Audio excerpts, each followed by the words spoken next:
How is everybody doing? Strength Chat episode 132, and today I have got a very special guest for you. Today I'm joined by the founder and CEO of Renaissance Periodization, as well as being a competitive bodybuilder and powerlifter himself. Today I am joined by the one and only Nick Shaw. How are you doing? I'm doing well. Thanks for having me on. No worries at all. Thanks for taking the time to jump on. My How, pleasure. how have you been? What's been going on in your world the past couple of weeks and months? Yeah, well, it's been an interesting year, I suppose, going back all the way to 2020. Yeah, it's interesting. RPs, yeah, we're doing well, man. No real complaints there. We have the app, which, is just such an affordable thing that, people are concerned about finances, because gyms are closed or the economic uncertainty is out there. Maybe people don't want to spend a bunch of money on one-on-one coaching, remote coaching or something, but almost certainly, an app that only costs $15 a month, and that's United States dollars currency, is just something that's like a no-brainer. So yeah, very fortunate in that regard. We've been doing very well since kind of all the COVID stuff. So again, knock on wood, very grateful. No complaints here on this side. Yeah. Oh, good. And when are you looking to sort of, get back at, like, have you been able to do your own training, or how's that been going on the sort of the training side of things? Yeah, gym here at my house. So I have not been impacted whatsoever. And in fact, because I have not been doing any traveling, normally it feels like a normal year, I'd probably be traveling, I don't know, once a month or at least once every other different stuff. And I have not traveled at all this year through, all of 2020. So in many ways, I've got into a very good routine, trying to stick to it, hopefully developing good habits, hopefully that is. Not perfect, of course, but just doing the best that I can. So again, very, very fortunate, very blessed that I don't really have too many things to complain about. And if I did, people would probably think I'm an asshole. So I'm not going to complain. Has that been quite a nice change of pace then, because obviously the amount of traveling that you would do, has it been quite nice to actually, be in one place for a little bit longer and work on some things that maybe you might not have had chance before? Sure. So, again, normally you might be flying all over the place doing different stuff and video stuff and seminars, whatnot. And so, I have a very unique diagnosis of breast cancer. And so, like, we've been on pretty serious lockdown, like quarantine, because she had to go through chemo and stuff. And so we, like, from March to just a couple weeks ago, like, we weren't leaving. Like, we were not doing anything. Right. My mom came down and stayed with us. I actually drove up. I drove quite a met my parents about halfway because we didn't want them to fly because my mom would have had to have flown. She wouldn't have been able to stay with us. And so I met them like halfway, picked up my mom, drove back. We lived probably about 10 hours apart by drive. But yeah, just kind of doing that and whatever, and just kind of trying to get through all that. But since I wasn't traveling as much and we were literally on lockdown, I actually, wrote a book. So that's kind of cool. I'm excited that'll hopefully come out by the end of the year. So I was like, hey, I'm not doing anything with my time. I'm not the type of person to just like sit around and not do anything. Like, I just need to feel like I'm doing something, being productive. And Yeah. so I was like, all right, let's do it. So Cool. here we Uh, are. Nice. I know, because obviously with, especially with the gyms closed over here in the UK, and we were doing sort of the online sessions. You kind of, instead of being back to back with in-person sessions, I found myself having a little bit more free time. So I actually downloaded Duolingo and started learning German, something, that I wanted to do outside of training and coaching and all that sort of stuff. I just need someone German now to practice to practice with, apart from just speaking into the app. I've obviously sent over a couple of topics in mind for the podcast. But before we sort of dive into those, and for everyone listening, just want to give a little bit of a background to yourself and how sort of Renaissance Periodization came around and your background in coaching and your own training. Totally. Sure. Yeah. So I have an undergraduate degree from the University of Michigan in sport management. That's actually where I met Dr. Mike Israetel. He went to University of Michigan as well. We met in the weight room. We started training together, just really hit it off. After school, we both became personal trainers in New York City. And so we lived there for, a year plus. He went back to get his PhD. I stayed, and he was working with people online. I was just training people in person. We were constantly referring folks back and forth. So we sort of way back, 2010, 2011. So quite a long time ago. And, just we were very fortunate that we did a good job and customer service top of mind. And this was sort of early on in the social media days. So again, like referrals were everything, and just sort of started to take off from there. We dove into the sort of digital product space with ebooks in 2014, did very well. It was kind of like an eye opener. So we designed something called diet templates, which is sort of like what you would do like as a one-on-one coach with someone, working with them on their nutrition. But we packaged it in an Excel spreadsheet. And those came out in 2015, and people really did well on them, had lots of great results, and that sort of compounded the snowball effect, so to speak, and that people really took notice and were like, "Hey, all right, this is awesome. I can pay $100 and get very similar results as to if I paid someone a couple $100 a month. This is only a one-time fee of $100." And so that really took off. And that sort of really just expanded how many people we could reach, how many people we could help. This was something, digital products you could sell anywhere all over the world. It will speak with people on different podcasts all over the world because our products were able to reach people all over the world. So it's just really, really cool. And the diet templates sort of eventually led into our diet app, which I already mentioned a little bit. And so we're really excited about that. Kind of jokingly, we've, I'm quote unquote meathead. So is Mike, of course. We like to be evidence-based. But just kind of going from, being seen as like a meathead to like now we're kind of like a software company is really interesting. And, that's sort of where the future lies with everything. So that'll be really cool. So we're really excited about the app. And yeah, I met Mike in 2007 or so. So I've known him for 13 years. Oh, nice. I know with the app, I've actually since it came out, and I know there's been quite a lot of updates as they've been gone along. I've actually recommended some of my clients, jump on there and use that because I think it is slightly different to sort of the standard, if you like, that you would have, that you can change and alter as it goes, which I think is really good.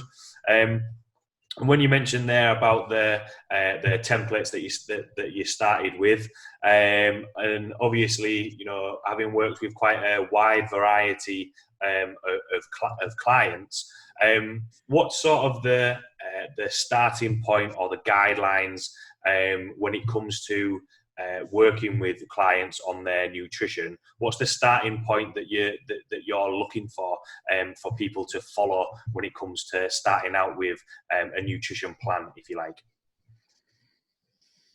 Sure. So usually the first thing we do is start with protein. So there's 3 macronutrients: protein, carbs, and fats, of course. So usually start with protein because anyone that's into fitness, into strength training, weight training, whatever it is, protein is going to be important just to help keep the lean body mass, especially when dieting. No one wants to lose muscle, of course. So usually, a general guideline, if you just want to be really rough, is start with about 1 gram per pound of body weight. So again, if we're using American units, metric would be international, of course. But this is eating about 220 grams of protein a day. That's a decent start. Again, that can vary a little bit. If folks are higher in body fat percentage, you might be able to use their lean body mass versus total body weight. That's usually a pretty good start. And then in a given day, if someone is really, really active, they're training multiple hours a day or multiple sessions a day, their carbohydrate needs are going to be higher because they're burning more energy. If you have someone that just kind of goes to work. They sit in an office all day and then they go home. They're not exercising much. Their carbohydrate needs are quite a bit lower. So it sort of varies there. Let's just say if you have someone training about an hour a day, not super, super hard, carbohydrates probably about the same as protein, maybe about 1 gram per pound of body weight. It's a good starting point. And then from there, kind of a pretty good rough estimate of about how many calories they need. And you sort of so if you know that number, like a rough guess, and you already know proteins and carbs, well, it's pretty easy. Whatever number's left, a little bit of a difference, genetics, metabolism, all that. So there's a little bit of give and take. I don't like the word guess, hopefully it's an educated guess, of course, but you need a little bit of wiggle room in there to start. And weight a couple times a week, and you can pretty easily see and catch it early on, right? So a lot of people have this assumption that if you work with a coach, that they're going to have things perfect from day one, minute one. It's like, that's not really the case, because everyone's just a little bit different. You can have a really good starting point, but you might need to adjust it a little bit. And the starting point is going to be and that's where that coach-client relationship comes into play, where you got to get some feedback, and then you can tweak and modify things a little bit. So again, a lot of times people expect it's just going to be perfect from day one. That's not really the case. Have you seen that before with clients? You got to have some wiggle room in there. Yeah, absolutely. Because especially when it comes to managing your food, I think there's and following a nutrition plan, exactly like what you mentioned there. You've got to take quite a lot of different things into account. Are they training a lot, or are they not training as much, or are they competing, or all those sorts of things. And a couple of clients that I've started working with, and we've been working on calories and or started to work into calories the more they've started training. A couple of weeks in, we're adjusting because they're either feeling a little bit hungry and we need to change things around, or what they're gonna be available to have access to. So yeah, I completely agree. I think it is a change. It always changes all the time, because like what you mentioned there, I think sometimes when clients come with a nutrition plan, it's sort of, right, well, this is the number one thing that's gonna make you get results. Whereas actually, it can change over time. With the training that you've been doing. One thing that I wanted to sort of touch on that, because obviously, when it comes to nutrition, there's quite a lot of varying diets or strategies that you can use.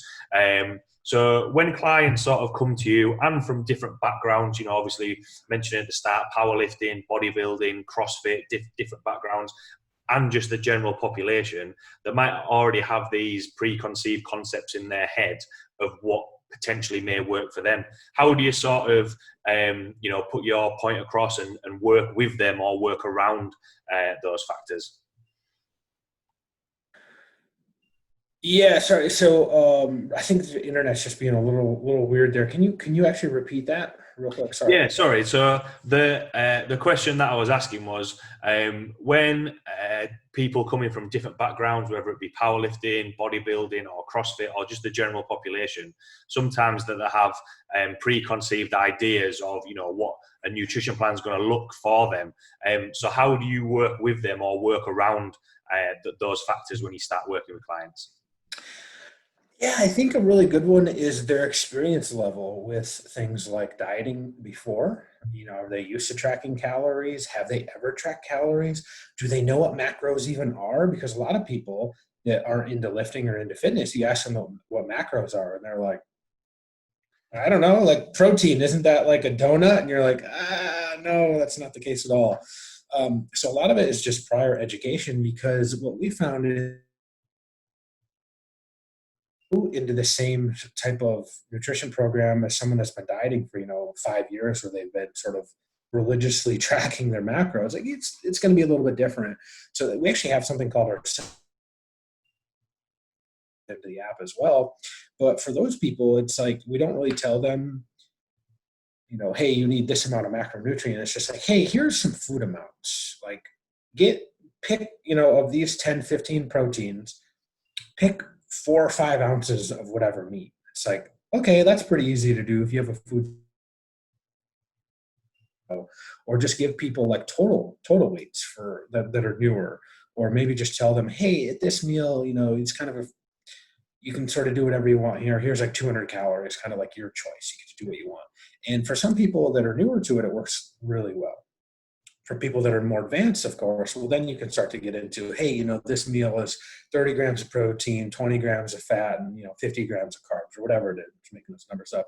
And those people love it. They get it, and they're like, boom, yes, perfect. Know exactly what to do. And like, so for example, with the RP Diet app, you go in, you're like, oh, okay, 30 grams of protein, I want chicken. It's going to tell you exactly how much you need. So you don't even have to do any thinking. Like the app does all the thinking for you. You just act like a robot and just do the plan, and you'll get really good results. So it just sort of depends. That's what I would say. Again, I think the landscape of nutrition has been changing a lot since we sort of entered the scene. 2013, 14, 15, whatever it was, where there's a lot of like paleo folks out there and things like that, especially in CrossFit. Now I don't really think paleo is much of a thing, and everyone's all about like macro tracking, macro counting. I think it's pretty cool that we sort of maybe led that shift in thinking, because not too many people now are like, oh yeah, I'm like hardcore paleo, and like no athletes are doing paleo now. It's just like, forget about it. That's ridiculous. And so I just remember, talking to people, again, this is like way back in, let's say 2014, and you could be like, hey, like here's this awesome plan, and you don't have to eat paleo. Like you can eat carbs, you'll perform better, you'll recover better, you'll hit PRs, and you can lose body weight and stuff. And people are like, what? This is insanity, because they're only using paleo. And they're like, I thought I could only eat sweet potatoes and chicken. You're like, no. Yeah. So yeah, it just really depends on where people are coming from. And again, the art of coaching is it's up to, the coach to find a good spot to meet the client. Again, you're not going to meet them 50-50 maybe, but again, you're trying to give them some wiggle room in there to meet where they're starting at and meet their needs. Because like, I don't know, one mistake that I made myself, and I eventually corrected it, but I tried giving people too rigid of diets. And this was like for really advanced elite athletes. And I was like, holy crap, like I can't believe I'm working with this person. Like I have to give them the perfect nutrition plan. And then I wrote it that way, and they never followed it because it was too strict, it was too rigid. And they're like, this actually stresses me out. And I'm like, oh, okay. It took me a couple of times of doing that with working with like, super top elite CrossFit athletes, where I was like, I got to simplify this, because it's just, it's kind of going over their head, or they just don't really care. I thought they would care a lot more. Again, my personal background is in bodybuilding. So like nutrition is everything. So if you tell someone to like, go eat 10 blades of grass, a bodybuilder's going to be like, oh yeah, they're going to like count it out exactly. And they're like, boom, yes, got it. Whereas like at CrossFitters, they're like, what? Like, I just want to go train. They work out like 6 hours a day or something. So that was kind of an interesting experience, getting exposed to a lot more of that, and then just sort of trying to figure it out, because not everyone wants to be dialed into the exact gram, to the exact minute with timing and all that. So you just got to be able to cater to what people can realistically do. Because again, it all goes back to consistency is everything. So diet adherence, you can have the perfect plan, but if they're not going to follow it, it means nothing. Yeah, absolutely. And there was a couple of points that I picked out there that you said, and the client coach relationship, but also educating the client that you're working with on, instead of like what you said about the guidelines of, right, this is exactly where it wants to be. And a couple of times we mentioned there having a little bit of wiggle room and giving them their actual choice. And when you mentioned that, right, there's 10 proteins, to be like, right, to actually pick and choose, because I know for myself, I eat quite I like food. I want to have choices and be like, oh well, I can have steak, or I can have fish, or anything like that, which makes it a little bit more approachable to a nutrition plan, if you like, as opposed to, right, you only got to eat chicken, rice, and broccoli as an old school sort of diet plan, if you like. Just on the sort of on the strictness side of things, is there any time, because obviously when it comes to bodybuilders and maybe CrossFit, they've got potentially the training background. So there may be potentially a little bit more wiggle room. But when you're working with general population clients, is there sometimes a need for strictness in the early stages? Can that sort of wiggle room vary depending on the person? Sure. So it definitely can. I would say it depends on the person's goals, right? So if you have someone that has just very big goals, then you just need to level with them. Like, hey, goal. However, here are the trade-offs that go with that. You're going to have to be incredibly disciplined and stick to the plan. You know, some people, maybe they just want to lose 5 or 10 pounds and just sort of feel better. You got a lot more flexibility there. You have someone that's like, I need to lose 25 pounds in 3 months, 10, let's call that 10 kilos. You're like, okay, that's going to be pretty dang tough though, especially if they're starting at a lower body weight. So again, it sort of just depends on their goals, and the more aggressive their goals are, the more aggressive they're going to have to be in the rigidness of it. So again, telling people that, relaying it to them, and hopefully from the get-go, your duty as a coach is to help educate people as to the realistic nature of their goals. Because if you get someone that's like, yeah, I want to lose 20 kilos in 2 months, you're like, okay, let's back up a bit. Here's what's realistic. Losing 1 kilo a week is fantastic progress, and especially if you are a lighter individual. That's very, very fast. Could be very, very aggressive. But let's say, we take someone that weighs 100 kilos, losing 1 kilo a week. So again, educating people along the way, making sure they are making good choices, making and setting realistic is because, if you're a trainer, if someone comes in, they're like, hey, I want to add 100 kilos to my back squat in the next couple of months, you're going to be like, maybe we start for like 10, 15 kilos over the next few months. Let's do that first. So it's same idea, same concept. Yeah, absolutely. And with that, do you think that's because obviously you touched on a little bit about sort of the adherence to the plan, if you like. Do you think having those rather than people coming in, because it is that thing of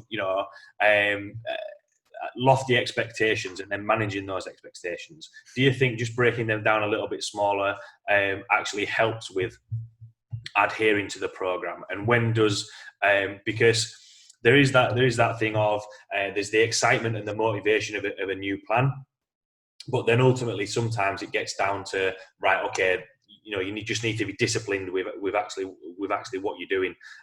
So what are your thoughts on breaking those goals down and the influence on adherence and then changing or becoming more disciplined? Yeah, I can't ever remember the name. There's actually a technical term for it. I guess I need to look this up. I can never remember it, even though I've written it down 50 times. It's one of those things. So there's actually a bunch of evidence that suggests that people like to set goals when they're like really, really amped up. Okay, so it's easy right now. I'm sitting here, nice, no discomfort, no pain, just sitting here, relaxing, chatting with you. It's easy for me to be like, hey, you know what? I'm going to run 5 miles a day and I'm going to never cheat on my nutrition plan ever again. It's totally easy to say that right now. And then you get a couple days in, or you start to experience a little bit of discomfort. All of a sudden you sort of wait, like, why did I set such crazy goals? And like, if I would have just been a little bit more relaxed, I'd have a little bit more flexibility. And so it's like another term for it might be like this kind of like hot cold empathy gap. So you being like, I'm the man, I'm gonna make $1 billion tomorrow, and then you sort of get into the process and you're like, oh, holy crap, like this sucks, like I should never have set those goals. And so helping people, because again, if someone's new to fitness, to training, to nutrition, whatever it is, they're probably going to be like that because now, like, this is their first time getting into it. They're probably pretty excited about it. They're like, wow, like I'm really proud of myself. I'm going to start making some changes and making improvements. And I mean, I know I've fallen into that trap before. I'm like, yes, I'm going to like do X, Y, Z. And then, the next morning I get up earlier and I'm like slogging through that cardio and I'm like, why did I do that? So again, you can imagine, and I've been doing this forever, it seems like, probably 15 years or so, which is crazy too, because I'm still fairly young, but been around. Got started pretty early. But lose 50 pounds or whatever, like overnight, because like, so again, just help set the expectations up front and just help them know what's realistic, because usually the faster you lose weight, the faster it's going to come back, right? So really interesting. So we actually have an article coming out today on the RP site. So we were able to look at a bunch of data from the RP Diet app. So this is like 10,000 diets completed from people, like real world people. We were able to look at like, well, what are the success rates of people at various lengths, various aggressiveness in their diets? So what we found was usually sort of two main things on the duration. So if you were going to go shorter, let's call it 6 or 7 weeks, it actually paid to be a little bit more aggressive. The longer you went, 10, 11, 12 weeks, it actually was a little bit better to be slightly less aggressive. Different between the two groups, but usually, and so I think I have a good hypothesis as to why this is, right? So we're just looking at this data. We can't really draw too many conclusions from it because, correlation, causation, all that. But so again, just from coaching people myself, I have a pretty good inkling and understanding of this. If you're going to do to not see results, right? So you're okay ramping that up a little bit, and you can, because it's for a shorter duration. Right? You start pushing things longer and being more aggressive, well, the chances of you burning out are going to go up. And that's actually, when we look at all the data, that tended to back that up. The longer you go a little bit slower, slow, but, in the hair thing. Well, again, those people did really well, slightly less aggressiveness in terms of how much weight they lost per week. Yeah. So I thought that was pretty interesting to look at. Yeah. Do you know what? I actually had a conversation about this with another coach, and it was the point of, if you're starting off quite early and being quite aggressive, but not everyone can manage that or sustain that, because exactly what you said, the quicker that you lose weight or lose fat, it is going to be there is more chance that it's going to go on afterwards. But I mean, with the just on a little bit of a tangent, with the aggressive fat loss phases, what have you found to be, how often would you do that? Because I know sometimes that cutting for a competition, for example, or anything like that, it can have detrimental effects. Is there any times where you would say, right, we're gonna drop down quite a lot and then sort of level out a little bit, or what sort of your recommendations, or what are your thoughts on that? So if you need to cut weight for a specific meet or competition, event, whatever it is, do it as early as possible. Yeah. Right? Get down to the weight you need to be at, or pretty close to it. That way you can just maintain into the meet or competition, whatever, for like a month or two. You're going to have much better performance. Yeah. What tends to happen is, we're all instant gratification people. We want to put things off that are going to be hard for as long as we can. Something like nutrition can be fairly hard for a lot of people. So a lot of people just push it off, like procrastinate. They're like, oh, whatever. Yeah, I need to cut weight, whatever. I'll just, I'll do it later. I'll do it right before the meet. Then you're having to really cut hard at the end. You're having to do all this crazy water manipulation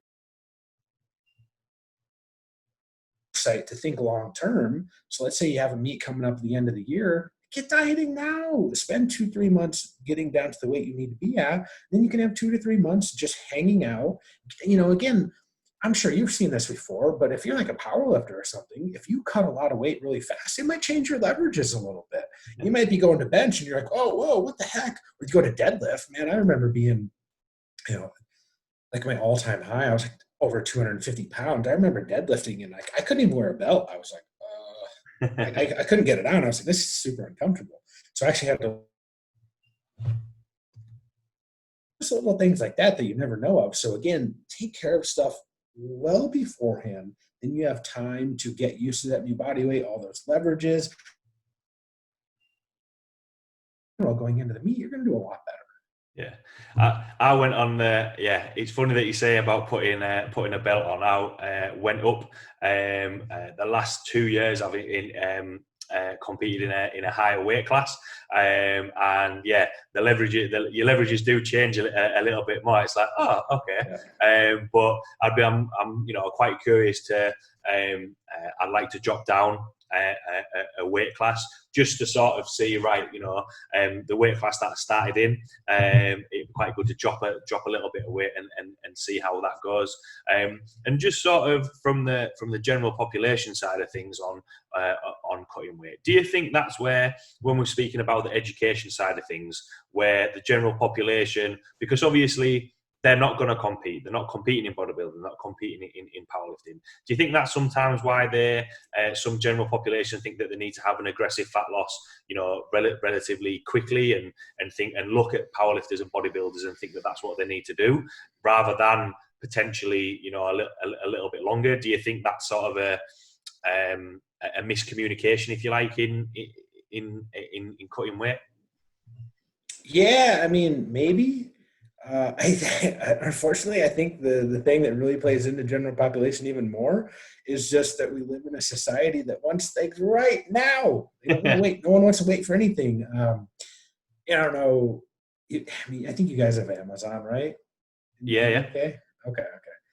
I mean, can you do like next day, 2-day delivery? Like Amazon Prime, yeah. Okay. It was funny. I actually did that. I did that yesterday, and I don't know why. I've had Amazon Prime for, I think I got it at the start of the year, but I'm still always surprised that when I order it the day before, it comes the next morning, and I'm like, this is awesome. This is really good. So I love Amazon. Trust me, I'm one of their biggest fans, biggest supporters. But like, I almost wonder, is it just, well, that and, social media, again, people post something and like you get instant feedback. And so people are sort of accustomed to this. I actually just got a book, ironically through Amazon, of course, that I'm going to read. It's called The Impulse Society. So I'm really excited to read that. But it's just all this whole idea that we're basically just trained to, want things immediately. And it definitely plays into fitness culture. Because again, you go online, you see all these people posting all these ridiculous shots where they're just jacked and muscular and hitting all these PRs, and it's easy to just think, like, well, what the heck am I doing? Like, I can't live up to that. And again, like, you're only seeing the highlights. You're not seeing like kind of truly what's going on. Like, they might have struggled with that PR, but they don't show any of that for the most part. And so you just have to think of that. And that, I think, all plays into, again, just for a general population. Man, people love these fads. They love gimmicks. They love quick fixes. They love these detoxes, these stupid rap out there that people are using. I think that probably plays into it more than, the athletes that can do more aggressive things, because I mean, they've been doing it for a long time. If you're a competitive athlete, take a UFC fighter. I mean, they do some really crazy things, although less crazy now because they've got some good people out at the UFC Performance Institute. Actually know the guy that runs it. He's a really smart guy. But so now, it's just, I think, just culture in general, society in general plays into the immediate gratification society that everyone wants everything right now and no one wants to wait for anything. Absolutely. Yeah. Unfortunately, things don't work like that. I wish they did, but it's not the case. I've had a couple of conversations since we've been doing outdoor sessions outside of the gym. And when we first started doing sessions, I know for a lot of companies, things have been progressed maybe 5 or 10 years because, the whole thing of you need to travel down to London to have a meeting or anything like that. We can have Zoom conversations. Things are a little bit quicker. Which is, exactly what you say, the society that we live in. And it just goes to show that from a training point of view as well, people have had quite a lot of time off, and a lot of the workouts, some people haven't had a lot of access to equipment, so it's been body weight or maybe kettlebells or dumbbells. So I thought, right, outdoor sessions as a treat, if you like, as a bit of a surprise. We'll get the trap bar out for deadlifting, rather than conventional deadlifting, and just to get the hands on the barbell, and starting off really, really light. But then the next week, right, let's put some more weight on the bar. It's like, no, like we'll just slow it down a little. Let's hit PRs all the time. Yeah, it doesn't have to be diving straight back in after having X amount of weeks of not using a barbell. And just going on to, obviously, with the mentioning there about wanting results really, really, really, really quick, and sometimes that when people are coming in, and we kind of touched on this at the start of the conversation as well, people come in with ideas that they've got in the background, and exactly what you mentioned about managing expectations and saying, look, these are the things that you need to do. How much sort of aspects or variables are negotiable, and how many things are sort of, look, if you really want to go towards this goal, we need to sort of knock that on the head. We can't work with that. What are your thoughts on sort of negotiables and non-negotiables when you're working with clients, if any? The more aggressive your goals are, the more non-negotiables there are. Yeah. If you want some just like kind of lifestyle goals, and you just want to sort of learn to eat a little bit healthier and don't really care about losing weight, more negotiable on things. So maybe the two main things for general population, non-negotiables, would be figuring out how many calories you need to eat, so you're not overeating a lot or you're not undereating, sort of figuring that out. That's probably number one. Number two would probably be protein intake. That's probably the two most important ones. I would say those are for general population. As you start to get up into higher level athletics, things like figuring out your exact macronutrients in terms of carbs and fats would be really important. Timing is this tricky one where I don't know if it's really ever a non-negotiable. Maybe if you're like trying to win the Olympics or something and you really want to fine tune things. I found that typically the female CrossFit folks tend to be really good about that, and they'll follow plans very, very well. On the male side, less so. I think that's maybe just a male-female thing. Although, male bodybuilders, again, like you tell them to eat 12 blades of grass, like they will have 12 blades of grass like that they're eating. I don't know why I keep using blades of grass, but I think that's just how ridiculous bodybuilders can be with like how meticulous they will actually follow things. Yeah. So that's something to keep in mind. But probably just those first two for general population. And that's the thing, right? It's usually, even just someone into general population, they might sort of prefer to go a little bit lower carb or whatever. And that's okay. You just bump up the fats a little bit more and eat fewer carbs. Would be maybe the third thing for general population. So again, there's like lots of fruits and veggies, typical like healthy fat sources as well. Those are probably just good things to eat. I would sort of include that into like the third group. But that, maybe that even falls into this more broad category. If you just eat high quality food sources in general, for a general population person that wants to lose weight, that's really what it comes down to at the end of the day. Because so you're not going to like continually gain weight and put on body fat. Yeah, it is an interesting topic, because I like to think of it as there's constants that you need, and then there's other variables that that might go up and down. Sure. Because one thing that which might be a little bit of a tangent to go on. I know sometimes, and I've had experience of this, and I'm sure you've had a couple of clients before that have come in and have again this preconceived idea of right, well, I've had these supplements that I'm using, or I'm having a shake instead of a meal. With the sort of working with that. How do you work around that? Do you sometimes try and meet them in the middle, or do you slowly get to a point where you're going to replace that with actual food? What are your thoughts on that? Supplements are really interesting. They're totally negotiable, really, even for pretty much anybody. You don't necessarily need them for results, but here's the cool thing about supplements that I think is why so many people use them. Right? So if you want to pop a shake versus sitting down to eat chicken, rice, and broccoli, it's right? As like a coach or a trainer in person. If you're running back to back to back to back clients or something like that, you might only have 2-3 minutes in between clients, and you're trying to just throw in some calories or something. So like a protein shake, and maybe it's a ready to drink one that's already has some other stuff in it, or like blend your own. So funny story, I used to be a waiter in college, and I was like really hardcore into bodybuilding. So I would blend my own shake every single morning, put it in a blender or put it in a blender bottle, take it with me, and would like store it like in the in the back room, like where all the waiters and whatever are. And I would like sort of sneak off for 30 seconds here and there to like this back part, and I would like try to chug it. And this thing would have natural peanut butter. It would have a couple scoops of protein, put it all together, blend it up. And that's like, again, it just depends. For me, I was so dedicated to my goals that was a non-negotiable. I was like, nope. It's like, I'm not going to go 6 hours without eating. Absolutely not. Like, I'm going to take 30 seconds or a minute in the middle, and I'm going to go chug that thing, and I'm going to be chewing it because, again, it's a shake, but you're chewing it because there's so much stuff in it. Yeah. So just little things like that, in terms of supplements. And again, it's so convenient. Have a Quest bar or something like that, a protein bar in your pocket.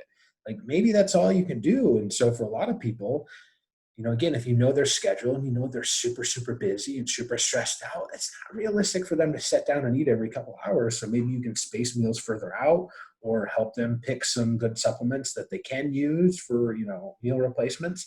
It all just kind of depends on the person. Yeah.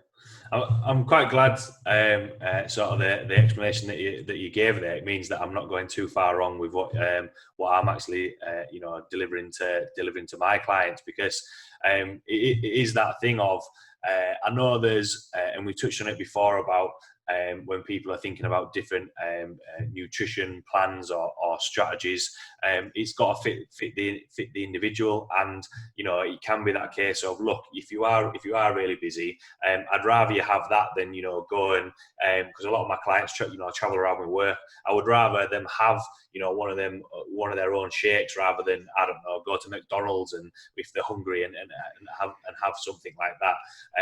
But I think there's sometimes where I think there can sometimes be that confusion of, oh well, I need to eat all of this food, but I can't be just having shakes. But I think there is that middle ground where actually you need to what's going to work for you. And sometimes when I've said to people who are traveling around with work, look, if a shake's going to be really, really easy, I'd rather you have a shake than than have something else, which buys into that little bit more. What we've touched on again is that adherence of giving them that flexibility a little bit more to do it. The next thing, or the next topic I kind of wanted to dive in is, obviously we've spoken about how to get started and the strategies to put in place with nutrition, but also with the if someone goes off plan, say they went off plan on a Thursday, I'm just going to wait till Monday to start again, because it's the start of the new week, or holding it off until next month when you're only a couple of days from the start of the month. What's your take on just actually getting started and this whole, in some parts, people's mentality of, well, I'll just start on Monday, or I'm just going to restart again in the next month or anything like that. What's your thoughts on that? If you mess up once, you just throw the plan in the trash and you never start it again, because you are a total failure and everyone is perfect. No one ever makes mistakes. No one ever messes up. That's really important to keep in mind. I'm totally just kidding. So here's the thing, because a lot of people, there's no middle ground. There's no gray area. It's like you are either on plan 100% of the time, or you are just like got a 12 pack and you're just pounding brewskis left and right, just whatever. Like that's absolutely not the case. And I was even going to say earlier when you were talking about the supplements and, your clients, you'd rather have them have a shake than go to McDonald's. Yeah, totally.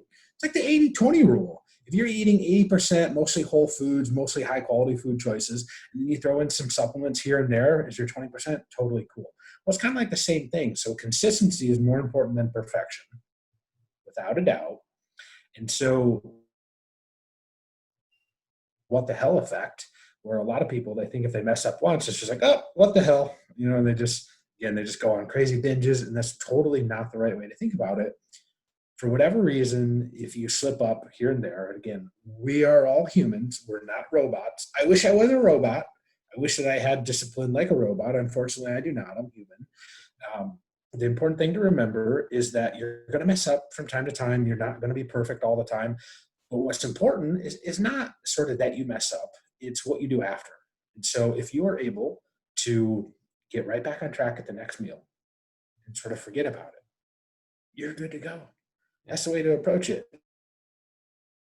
The next thing online is that if you get a flat tire, you're not going to go around the other 3 tires and knife the other 3 and they're all flat. So no, you fix that one flat tire and you get back on the road. It's just, or let's say you don't meal prep.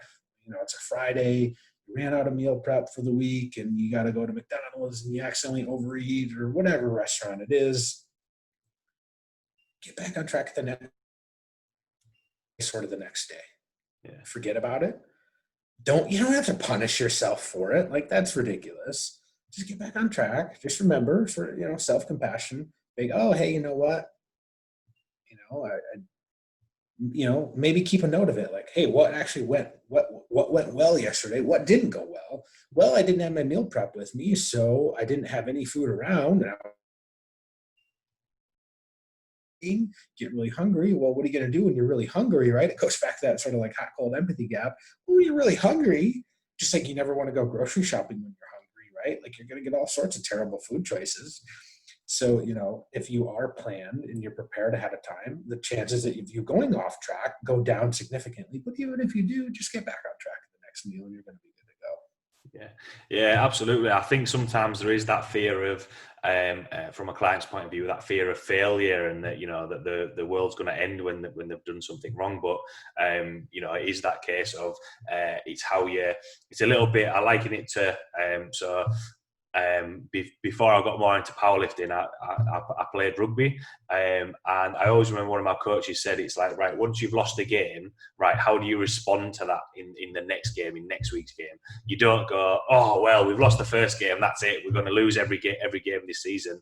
And exactly, the same as your analogy with the with the car tires, it's how you respond to that and come back from that.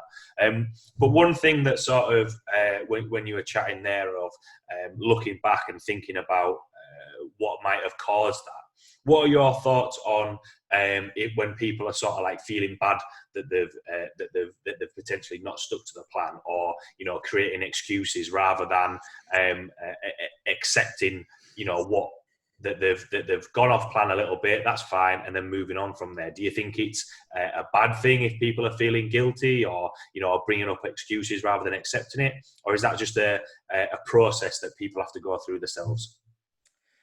Yeah, it's a really good question. Again, I've always said this: any question in fitness, I feel like, can be answered with "it depends." Yeah. So for a lot of people, and again, it's probably more like the type A scale, like they want things to be very structured and all that. They might feel some guilt when they mess up, they slip up, whatever it is. Okay, well, that's maybe just a little bit of their personality type. Some folks, they won't really care. And I think the trick is just, in general, being aware that you messed up or whatever. Like, okay, well, why did that happen? Is it because I'm a bad person? No, of course not. That's a terrible idea to reason that.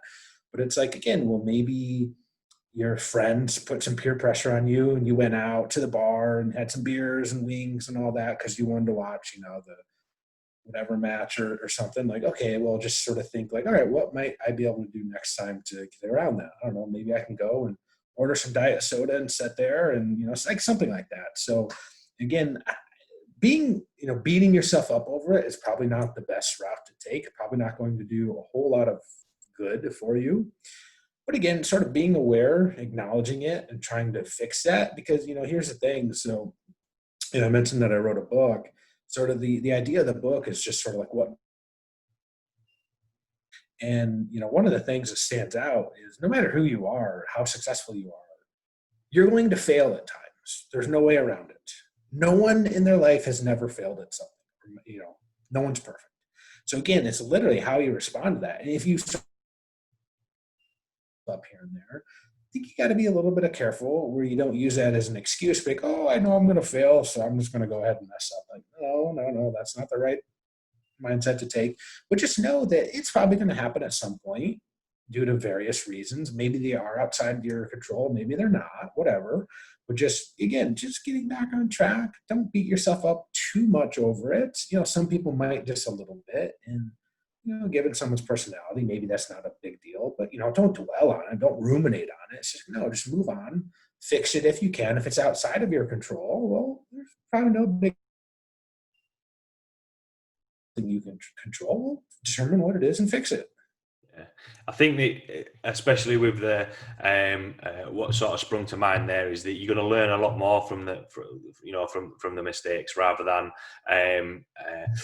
what I was kind of thinking when you mentioned about thinking that, oh well, I'm going to fail anyway, and using that as an excuse. Do you think that's sort of the root of sort of like self-sabotaging, if you like, that, oh well, this plan was too hard anyway, so I was never going to be able to stick to it? Because sometimes I've spoken to clients before, and it's kind of like, why did you do that? Whereas if you'd have just thought exactly what you've mentioned, look, what am I actually struggling with here?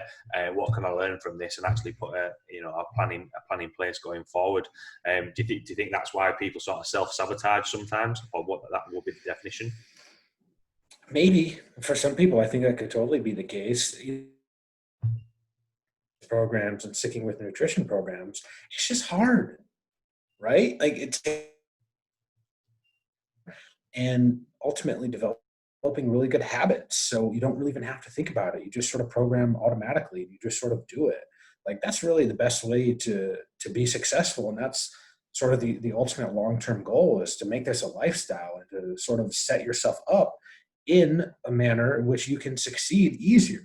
So again, usually what happens is people that have what seemingly is a willpower of steel, it's because they don't actually have to use their discipline. They don't have to use their willpower that much because they've set up good habits, right? So the best example is, do you keep junk food in your house? Well, I have two small kids. They're 8 and 6 years old. So again, we always have some type of snacks and junk food in the house. Can you, it's almost impossible to walk into your pantry or by your pantry and not want to stop in there and grab something. It's like, because it's there and it's there. And it's like, these foods are designed, right? Like, we're products of whatever. And so it's like, our brain's like, hey, there might be like a famine coming up. Like, we got to eat. And so again, it's really hard to overcome it. If you don't have that in your house in the first place, you're going to be much more successful. And so typically that's how successful people operate, and especially people that have this incredible discipline, willpower. Well, they put themselves in a position where they don't have to use it, because again, if you are someone with a lot of discipline, it's just going to wear on you. Impulses, and we have cravings and stuff like that. Like, we're going to probably give into those things at times. So if you can set yourself up in habits and routines that help eliminate that, you're going to be much better off. Yeah, the first part that you mentioned there, saying obviously being consistent and eating healthily, if you like, it is quite hard, because exactly like you say, there's a lot of treats out there. There's pizza out there. There's beer out there, and there's all these temptations that he's going to make you want to try them. I know for me, I like a beer as much as the next person, and it's one of those things that I do enjoy it, but I know not to drink in excess every single day, because it is just, and it goes back to sort of the results right now. A lot more foods are really readily available, especially during lockdown. One of my favorite pizza places actually did. They made the dough, and then you could make your own pizza, which was I thought was pretty cool. But they would deliver that straight to your door as well. So it's kind of like, oh, I just have to tap this button and it gets delivered. You know, there are a lot of temptations out there, but you know exactly what you're mentioning there, building good habits and just that consistency, and the fact that, you know, it is okay that if you do go off plan, it's how you respond to that. And going right back to the start of the conversation, it's okay to have a little bit of a wiggle room and decide, you know, what nutrition plan is going to work for you. So quite a lot of topics covered there, and a couple of tangents thrown in. The last question though, for everyone listening, after everything that we've spoken about there, Nick, what would be your take home points or words of wisdom?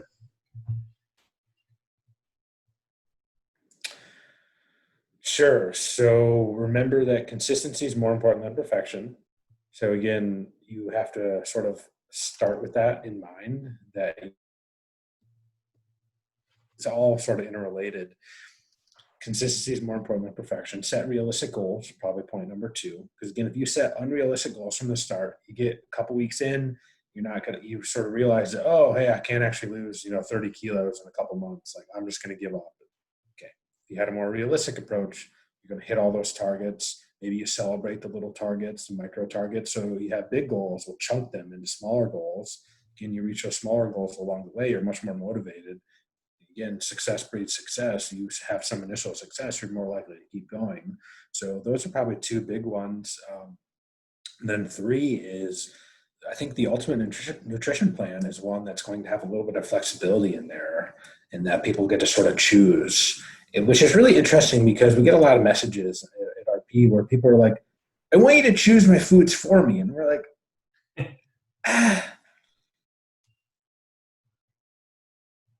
chicken, rice, and broccoli. And people are like, well, no, I don't like any of those foods. You're like, well, dude, maybe you just proved our point for us.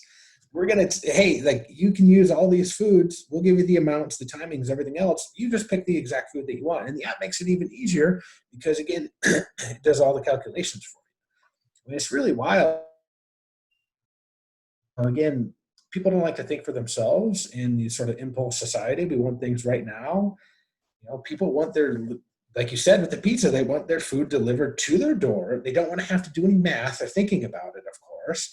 And they want to, eat it and get all these amazing results, like, without doing the work. It's like, okay, well, that doesn't really exist. I want $1 trillion tomorrow. Well, it doesn't mean I'm going to get it, because it's very unlikely.